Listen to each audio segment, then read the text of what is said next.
Should I, will I, do I, not I. Je n'avais pas prévu d'enregistrer un épisode ce soir.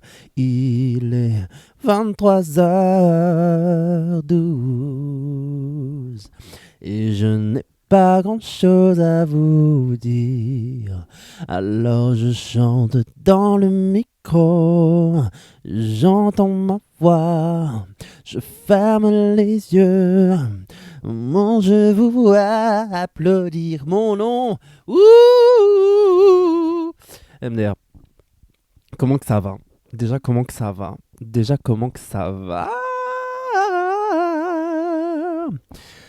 Moi ça va, je pense que cet épisode sera pas très long parce que comme vous avez compris j'ai pas vraiment grand chose à vous raconter.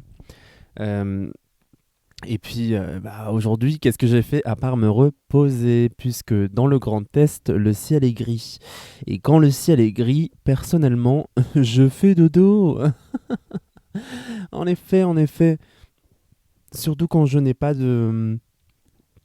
On est quel jour? On est samedi? Dimanche? Lundi? I don't know, bitch. But I don't have any work to do. I don't want to work today. No, I don't wanna work today. I don't wanna work today. No, I don't wanna work today. C'était un mème, je crois. C'était une... Comment on appelle ça? Une comédie musicale où elle faisait I don't wanna work today, no, I don't wanna work today, cause I don't wanna it back to it. Say no bada bachi the bomba day to die. Da da da di da do da pop no pop no die. Waouh, s'il y a des gens qui sont encore là au bout de 2 minutes en train de m'écouter après avoir fait ces petites vocalises, bah déjà je vous remercie. Je vous remercie, j'allais vous dire donner de l'argent. Non, mais là, parce que ça me fait penser à un truc, je sais pas vous, mais moi, à chaque fois quand je sors dans la rue, les gens me regardent. Because you know, I'm a star. I'm a star! Et je suis vraiment désolé, mais vraiment, parce qu'en fait, j'ai remarqué que je faisais beaucoup ça, mais dès que je dis un truc, parfois je le répète dans une situation ou dans un mème que j'ai entendu ou dans un truc. Et je peux comprendre que ce soit extrêmement fatigant d'entendre une personne parler et vraiment toutes les 3 secondes, dès que je vais dire un mot, genre, je sais pas, poubelle, et après je vais faire poubelle. Enfin voilà, je fais. Même moi, ça me. Je fais pas exprès, mais je peux comprendre que ça casse la tête. Il faut savoir que quand j'étais plus jeune, je me rappelle, on me disait souvent que je disais pas bonjour, alors que je disais bonjour, mais juste je disais genre bonjour. Et du coup, j'étais en mode genre, ok, bon, bah, je vais mettre des émotions dans ma manière de parler, parce que visiblement, quand je parle, ça gêne. Et j'ai commencé à. Je me suis dit, je me rappelle très bien un jour me dire, bah, au pire, t'aimes chanter, bah, vas-y, chante quand tu parles. Et du coup, je rentrais, je me rappelle, dans les boutiques. Dans les boutiques, qui dit ça? Mais dans les magasins, quoi. Et boutique, c'est très genre, je connais une petite boutique, ou bien. Il y a cette boutique, enfin tu vois ce que je veux dire. Mais moi je dis jamais le mot boutique. Je suis en mode genre, pour moi le mot boutique c'est ce que tu utilises quand tu travailles. Genre tu travailles où genre quand tu travailles à Paris. Pour moi c'est un mot parisien. Tu travailles où dans un grand magasin ou dans une boutique. Tu vois ce que je veux dire. Pour moi c'est un magasin, c'est un magasin genre. Il n'y a pas de grand petit moyen magasin, c'est un magasin genre. La première fois qu'on m'a parlé des grands magasins euh, qui se trouvent à Paris, j'étais en mode. On m'a dit, j'avais passé un entretien, on me dit, alors tu connais les grands magasins? Et je suis en mode, un grand magasin. Moi j'ai pensé au supermarché. Hein. Enfin, mais non, mais là, comme ça, là. Je vous dis un grand magasin, vous pensez à quoi? Je suis désolé, il y a que les Parisiens qui vont me sortir des noms de grands magasins, que ce qu'eux ils connaissent comme grands magasins. Moi, pour moi, un grand magasin, j'étais en mode bah, les grands magasins dans lesquels je vais faire mes courses quand j'étais enfant le samedi et que c'était genre tout un truc. On prenait la voiture et on allait jusqu'à dans une autre ville pour pouvoir aller au supermarché. On passait littéralement toute l'après-midi dans le supermarché et on achetait même du pain et des sardines et des trucs pour pouvoir manger sur le retour parce que généralement on mangeait pas quand on rentrait à la maison, on mangeait dans la voiture sur le retour quoi. Bon, pour moi, c'est ça, un grand magasin. Un grand magasin, c'est où tu pars, tu as une liste de courses et tu passes l'après-midi en train de regarder les trucs et de te dire, bah en fait, je prends pas ça, ça c'est plus cher, ça, c'est moins cher. Non, mais ok, je prends ça, c'est moins cher et celui-ci, je mets plus d'argent dans celui-ci parce que j'ai envie de manger les gâteaux de telle marque ou je sais pas quoi, j'ai pas cru. Pendant ce temps-là, il y a les enfants qui lisent la BD. Pendant toute l'après-midi dans le rayon, je me rappelle, je lisais mais des BD, des BD, des BD, des BD, des BD, des BD, des BD, des BD, des BD, des BD, des BD, des BD, des BD, des BD, des BD, des BD, des BD. Non mais vraiment, j'enchaînais les livres, les BD. J'ai lu beaucoup, je sais plus comment elle s'appelle, mais c'était un groupe de meufs, genre, je sais plus comment elle s'appelle. C'était pas les Totally Spies, hein. Je sais que vous pensez aux Totally Spies, c'était pas les Totally Spies, c'était une bande dessinée. Je sais plus comment ça s'appelait. Mais je lisais beaucoup ces trucs comme ça. Ou bien aussi, je me rappelle à l'époque, il y avait aussi la Nintendo DS et les trucs comme ça qui venaient de sortir. J'arrête pas de dire les trucs comme ça, je sais pas pourquoi je parle super vite. Mais j'allais, puis aujourd'hui, je crois que ça se fait plus du tout. Mais à l'époque, tu pouvais vraiment genre te poser et t'avais genre les PlayStation, genre, que tu pouvais utiliser pour les tester en fait dans le supermarché. Et moi, j'avais pas de PlayStation chez moi. J'ai pas jamais. Mais moi, c'est plus. J'ai une plus jeune sœur. Et c'est plus quand elle a commencé à grandir qu'on a commencé à avoir comment on appelle ça? Des PlayStation, enfin pas PlayStation, des Nintendo DS. Et je crois et pas je crois, on avait aussi la Wii. La Wii! Mais quand j'étais plus jeune, et même après en vrai, bah c'était vraiment. Voilà, mes parents ils allaient faire les courses et puis nous on restait là. Et puis parfois. Quand tu les recroisais, tu étais en mode ah, je repars avec eux, ou bien tu restais ici et tu pouvais. Mais je me rappelle vraiment, je pense que je dis pas de bêtises, mais tu pouvais vraiment. Il y avait des jeux parfois qui étaient installés déjà dans les plays et tu pouvais jouer littéralement, genre pendant tout le temps où tes parents faisaient les courses, quoi. Comme à l'aéroport, un peu, ou bien peut-être que je mélange les deux et que c'était que à l'aéroport. Mais il me semble qu'à l'aéroport aussi, il y a des endroits où où ils mettent des PlayStation comme ça. Je sais pas, de toute façon, j'ai jamais eu de PlayStation. Moi, j'avais pas la télé dans ma chambre. Euh, C'était vraiment un truc. Je me rappelle les gens qui avaient les télés, c'était en mode genre ah, mais moi, j'ai regardé tel film hier soir et tout, machin. Ou bien même, j'en avais qui avaient pas forcément genre la TNT. Je sais pas si des gens très jeunes savent ce que ça veut dire la TNT, parce que même moi, pour moi, la TNT, ça explose. Mais je sais que la TNT, c'est aussi la télé, genre. Télé nationale télé. C'est deux fois le mot T. Télé nationale télé. Mais du coup, je sais aussi qu'il y en avait qui regardaient genre des DVD, des cassettes et tout ça dans leur chambre. Moi, j'avais pas. Et en vrai, tant mieux, ça m'intéressait pas vraiment, je crois. Genre, bien sûr qu'il y a une période où j'étais en mode genre ah, mais moi aussi, je vais avoir la télé. Pourquoi moi, j'ai pas la télé? Mais en vrai, j'en avais rien à faire. C'est comme, je me rappelle, moi, il y avait il y avait des moments comme ça où j'étais un peu chelou, hein. Je me rappelle très bien, un jour, j'étais allongé sur mon lit et j'avais vu une vidéo YouTube où il y avait une personne qui parlait de sa rhinoplastie. Et j'étais en mode, est-ce que je vais faire une rhinoplastie? Parce que j'avais déjà plein de potes, malheureusement, pourtant on était jeunes, hein, plein de potes, et moi j'avais que des potes meufs, hein, que des amis meufs, euh, qui parlaient déjà de chirurgie esthétique en mode, ah, moi j'aimerais bien refaire ça, j'aimerais bien refaire ça. Je me rappelle qu'il y avait un mec quand j'étais très jeune, je crois, j'étais au collège, ou même avant, je crois que c'était le collège, les premières années du collège, qui s'était fait recoller les oreilles. Et quand j'étais plus jeune, j'avais les oreilles encore plus décollées qu'aujourd'hui. Genre, aujourd'hui, elles sont décollées. Enfin, je m'en tape. Là, je vous dis, elles sont décollées, j'en sais rien. Elles sont décollées, mais surtout comme moi, après, j'ai pas de cheveux sur la tête, donc ça se voit plus. Mais moi, je viens d'une mif où, mon grand-père a les oreilles très décollées. Mon autre grand-père avait les oreilles aussi décollées, mais un peu moins. Un peu moins. Alors, là, les deux sont décédés. J'ai un cousin aussi qui a les oreilles très décollées. Enfin, et je dis pas ça de manière négative, genre moi vraiment factuellement je m'en tape et non factuellement je trouve que genre c'est cute, c'est mignon, c'est tu vois chez les gens, je trouve que ça moi quand je me regarde dans le miroir, je suis en mode bah en fait, je trouve ça cool d'avoir les oreilles un peu décollées, genre je m'en tape mais je trouve ça surtout comme je dis j'ai pas de cheveux, bah le fait d'avoir des oreilles un petit peu plus décollées Et d'avoir des bijoux et tout, des boucles d'oreilles, machin, bah, je trouve ça habille mon visage, je trouve ça cool. Bref, mais tout ça pour dire que, bah, pareil, j'étais rentré chez moi et j'avais dit à ma mère, genre, je vais me faire opérer, je vais me faire coller les oreilles. Et en fait, elle m'avait dit, ma mère, elle est tout le temps comme ça, elle dit des trucs comme ça. Elle m'a dit, si tu veux, mais pas pour le faire. Elle est en mode, genre, bah, si tu veux, va le faire. Et t'es en mode, et t'es en mode, mais en fait, waouh, là, probablement, je vous ai crié dans les oreilles, j'espère que je vous ai pas fait trop mal les oreilles en rigolant.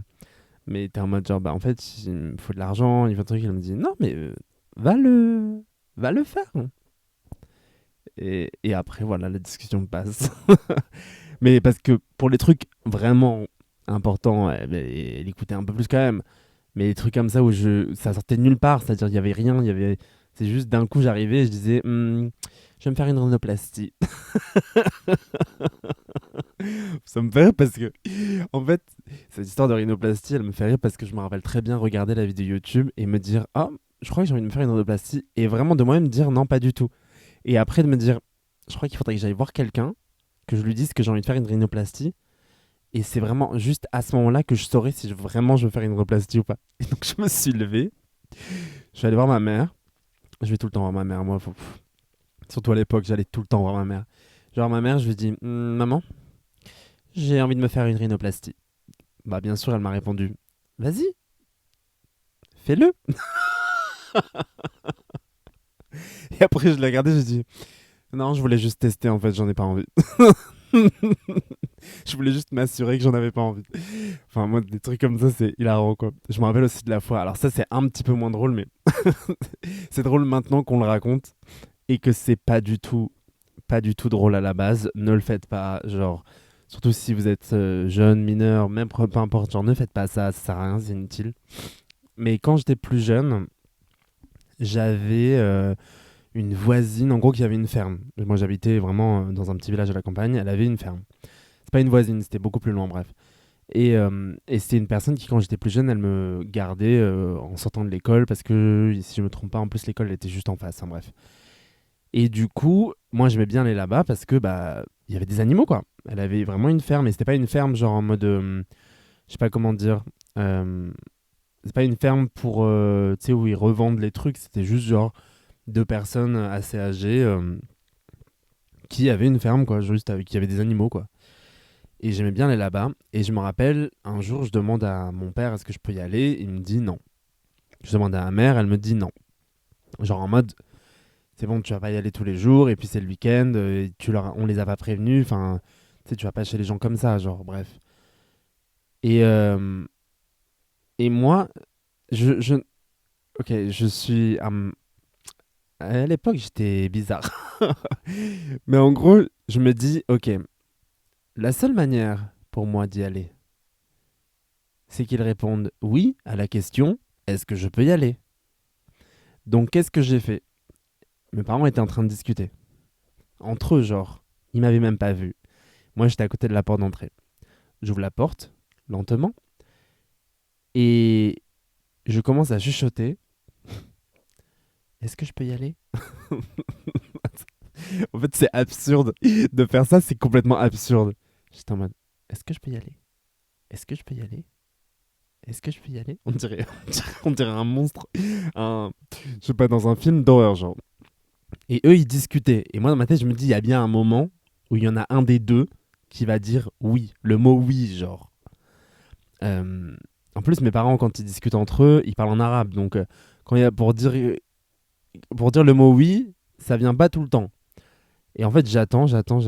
Et je répète plusieurs fois, est-ce que je peux y aller? Est-ce que je peux y aller? Est-ce que je peux y aller? Et d'un coup, je me rappelle, c'est ma mère qui dit oui. Mais genre, elle répond à mon père, quoi. Genre, ils sont en train d'avoir une discussion. Je ne suis pas... Il ne me voit pas, genre, je ne suis pas sur... Et là, je me dis, elle a dit oui. Et je pars. Je pars. Alors, c'était pas non plus à des millions de kilomètres, hein, mais je pars, j'arrive là-bas. La personne, je sais pas du tout ce qu'elle devient, mais elle s'appelait Denise. Elle ouvre la porte et elle me dit, ah, salut, genre period. Et la première question qu'elle me dit, c'est, est-ce que tes parents sont au courant? Parce que, genre, d'habitude, c'était en mode mes parents, ils appelaient, ils disaient, bon, bah, on l'envoie, ça arrive, genre le colis arrive, ou bien on me déposait devant, quoi. Mais c'était pas loin, mais voilà. Et, euh, et là, et moi je dis, ouais, ouais, bien sûr, en effet, bien sûr. Bah bien sûr que oui. Et, euh, et en fait, bah, c'est pour ça que je vous dis, ça sert à rien de... Alors, je dirais pas que ça sert à rien de mentir, parce que en grandissant, je me rends compte que tout le monde ment. Sur son CV, et qu'en fait, il y a des moments où il faut savoir pourquoi on ment. On peut mentir pour des trucs positifs et pour voilà, éviter les discriminations et ce genre de choses et pouvoir essayer de pour que les voilà, je peux comprendre, d'accord. Alors quand je dis éviter les discriminations, je dis pas mentir, changer son prénom, mais euh, vous comprenez ce que je veux dire. Voilà, tu mens pour avoir un appartement. Bon bah si t'as une amie, malheureusement c'est le monde dans lequel on vit, hein, mais si t'as une amie qui veut faire semblant d'être en couple avec toi parce que tu sais que si vous allez non, une amie, un ami, bref, te faire passer pour un couple hétéro plutôt qu'un couple lesbien ou un couple gay ou je ne sais pas, et bah voilà, tu mens comme tu peux pour pouvoir avoir un logement, quoi. Mais ça sert à rien de mentir pour des trucs inutiles, genre. Et, euh, et parce que du coup, ça m'avait pas plu. Et en fait, ce qui se passe à ce moment-là, c'est que moi, je suis genre period en train de boire mon café. Pas du tout un café, j'avais dû boire un chocolat. Je me rappelle, elle me faisait toujours des œufs. J'y connais rien en œufs, mais en gros, les œufs qui sont. En gros, le jaune, il est coulant. Et du coup, elle me faisait griller aussi des petits morceaux de pain. Et tu sais, tu les trempes dans l'œuf comme ça et rang, rang, rang, rang, tu le manges. Et du coup, bah, il y a un moment où il y a ma mère, enfin, il y a une personne en tout cas qui sonne à la porte. Et il y a Denise qui vient me voir en me disant: Est-ce que tes parents sont au courant que tu es là? Bah oui, bien sûr, bien sûr, bien sûr. Et bon, bah ça a été une autre histoire finalement. Vraiment, genre, en fait, mes parents étaient énervés parce qu'ils étaient en mode, mais en fait, on allait appeler la gendarmerie en fait. On a cru que t'avais disparu. Donc voilà. Bon, après, ils étaient pas énervés pendant très longtemps parce que la vie, il faut passer à autre chose, genre. Mais voilà, c'est la seule fois où j'ai genre simili-fugué, on pourrait dire, comme le simili-queer. Faussement. J'ai pas vraiment fugué, mais en fait, et maintenant, quand je le raconte à mes parents, genre vraiment, ils rigolent parce que eux, ils n'avaient pas toute la backstory de moi qui suis vraiment caché derrière la porte en train de répéter: Est-ce que je peux y aller? Est-ce que je peux y aller? C'est-à-dire tellement je voulais pas. Je voulais y aller, mais je savais que je faisais une connerie et je voulais pas. Je voulais. C'est bizarre. C'est-à-dire, comme ça, après, quand eux ils te disent: Ah, mais je t'ai jamais dit d'y aller, tu dis: Ah, bah, si, j'ai chuchoté. Et t'as dit oui. Ok, d'accord, j'ai dit oui, ma belle, mais j'ai dit oui, genre, j'ai dit oui à la boulangère, en fait, je t'ai pas dit oui à toi, genre. Et je t'avais clairement dit que t'avais pas le droit d'y aller. Bref. Donc, mais après, je crois que j'ai jamais fugué. J'ai jamais fugué. J'ai beaucoup dit. Non, j'ai pas beaucoup dit que je voulais fuguer. Est-ce que j'ai beaucoup dit que je voulais fuguer? Non, j'avais pas voulu fuguer. Bah après, j'avoue, par la suite, j'avais quand même le droit de sortir et je faisais beaucoup de vélo, moi. Moi, alors, il faut savoir. Je crois que j'en avais déjà parlé, mais quand j'étais enfant, ou peut-être c'était dans ma tête, parce qu'il faut savoir que depuis que j'ai décidé de faire un podcast, vraiment tous les soirs, je fais tout un épisode dans ma tête, en fait, en me disant: Ok, je pourrais parler de ça, je pourrais leur parler de ça, je pourrais leur parler de ça. Donc je sais plus ce que je vous dis ou ce que je dis juste dans ma tête. Et même en général, de toute façon, je sais pas grand chose de ce qui est vrai et ce qui se passe dans ma tête. Non, quand même pas. Pas exagéré non plus. Mais non, mais quand j'étais enfant, moi, j'ai grandi à la campagne encore une fois. Et les gens populaires, en tout cas qui avaient de l'argent, il y avait cette mode de. En gros, c'était beaucoup d'agriculteurs, d'enfants d'agriculteurs. Et du coup, bah, les petits garçons, ils avaient des. Comment on appelle ça? J'allais dire des trottoirs. Rien à voir. Comment on appelle ça? Tracteurs. Et les petites filles, elles avaient des chevaux. Moi, j'ai eu vraiment. J'étais fan de chevaux, mais genre. Moi, je voulais un pur sang arabe. Je faisais des exposés sur Il y a eu 2 années de suite, je crois que c'est que 2 années, hein, mais où j'ai fait des exposés sur les chevaux. Et en fait, où je répétais la même chose, mais juste où je rajoutais des informations. Je sais pas si je vous ai déjà parlé de ça. Désolé si je me répète, mais où je rajoutais quelques infos, juste une petite information et je refaisais. Et puis après, j'ai eu un professeur qui m'a dit par contre, c'est pas possible de faire tout le temps le même exposé en fait. C'est pas possible. Et j'étais en mode, alors c'est pas du tout la même chose, étant donné que j'ai rajouté une petite virgule. Vous avez bien vu, il y a 2 points ici. 2 points, pur sang. Vous voyez, ça l'année dernière, je ne le savais pas. Et vous ne le saviez pas non plus, vous qui m'écoutez. Donc ce n'est pas la même chose, hein. Et en vrai, ça démontre bien aussi qui je suis, parce que pour le coup, même encore aujourd'hui, je peux lire 50... J'ai beaucoup d'hyperfixation sur un sujet, et où je vais me documenter que sur le même sujet pendant un long moment, jusqu'à ce que je me rends compte que je commence à lire un peu la même chose, et là je suis en mode, entre grosses guillemets, je sais tout, mais entre grosses guillemets, je sais à peu près les notions qu'on a sur ce sujet à l'instant T. Après, on apprend toujours, hein. Tout ce que je sais, c'est que je ne sais rien. C'est une phrase que mon père me répétait beaucoup quand j'étais enfant, qui est une phrase je crois, de Socrate. Pas du tout. Pas du tout, très probablement pas. J'en sais rien. Probablement la personne est problématique, mais ce n'est pas grave. Je crois que je vous ai parlé de ça dans le premier épisode. Je crois que je vous en ai déjà parlé. Mais en tout cas, ouais, c'était pas du tout. J'ai fait une autre connerie. Waouh, cette connerie, elle est tellement débile. Genre, je me rappelle pareil. Mais il faut savoir qu'en plus, je ne joue pas aux jeux vidéo. Mais encore aujourd'hui, hein, je ne joue pas aux jeux vidéo. J'aime bien les jeux vidéo sur les téléphones. Parfois, il y en a certains, mais un peu les histoires un peu farfelues. Pas farfelues, mais genre un peu genre. Tu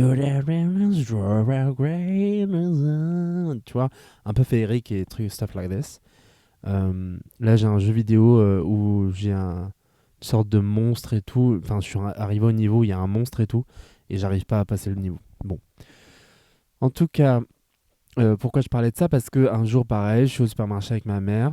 Je lui dis, est-ce que. Mais alors, vraiment, le jeu, c'est un jeu de chevalier, genre.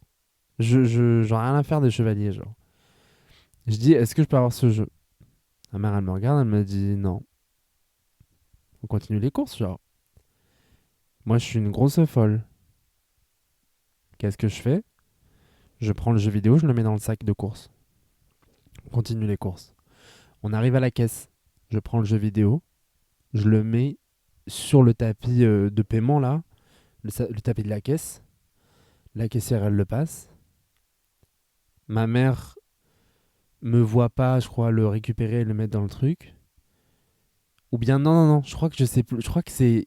Ça paye, et au moment où elle le prend pour le mettre dans le sac, elle me regarde et me dit, c'est toi qui l'as mis ici? Elle me dit, tu sais quoi? On va le prendre, tu ne vas jamais y jouer. Et je crois que j'ai jamais joué. Mais bah, elle était en mode genre, en fait, je t'ai dit non, ça coûte de l'argent. En plus, à l'époque, je crois que les jeux vidéo, je pense que les jeux vidéo, ils coûtent encore cher aujourd'hui. Je connais pas du tout la cote des jeux vidéo, j'avoue. Mais ouais, ça devait coûter genre peut-être 20 balles ou 30 balles. Et elle était en mode, peut-être pas, je crois qu'il coûtait 20 balles, 19 quelque chose, je pense. Parce que c'était pas un jeu vidéo, c'était pas un jeu vidéo, genre c'était un jeu vidéo. Et elle était en mode, en fait, je t'ai dit non, genre. I said no, bitch. T'imagines si ma mère elle me dit ça? I said no, bitch. Non, pas du tout, elle dit pas ça. Elle aime pas du tout les gros mots, ma mère. Moi, je suis une personne qui dit beaucoup de gros mots, pour le coup. Je vais pas mentir, je suis une personne qui dit beaucoup de gros mots. En fait, je trouve que j'aime bien, tout simplement. J'aime bien dire les gros mots. Mais en tout cas, bah, ça dépend. Je peux comprendre que parfois c'est un peu trop, mais même dans. Genre, c'est pas une question de m'énerver ou je sais pas quoi, c'est dans mon vocabulaire de tous les jours, j'aime bien dire des gros mots. Genre, je suis en mode genre. Ratatata. Mais bref, faut que j'arrête aussi. Après, j'en dis plus beaucoup maintenant. Mais quand j'étais plus jeune, genre ado, je disais beaucoup de gros mots. Euh, voilà, je pense qu'on a assez d'informations pour aujourd'hui. On se retrouve demain. Et vraiment, on s'est arrêté de manière abrupte. Non? C'est abrupt, tu sais. C'est abrupt, c'est Butter Cookies. J'ai une boîte de cookies beurre en face de moi, si vous voulez tout savoir. Et un verre où c'est écrit né pour être un connard, which is not really what I am. Avant, j'avais un verre qui était écrit né pour être une star, mais mon chien l'a fait tomber. Donc, au moins comme ça. Ou non, c'est moi qui l'ai fait tomber. Je ne sais plus. On va dire que c'est moi. Voilà. On connaît ma destinée. En tout cas, je vous souhaite une bonne soirée. Et on se retrouve demain pour le prochain épisode. Et comme tout le temps, gros bisous.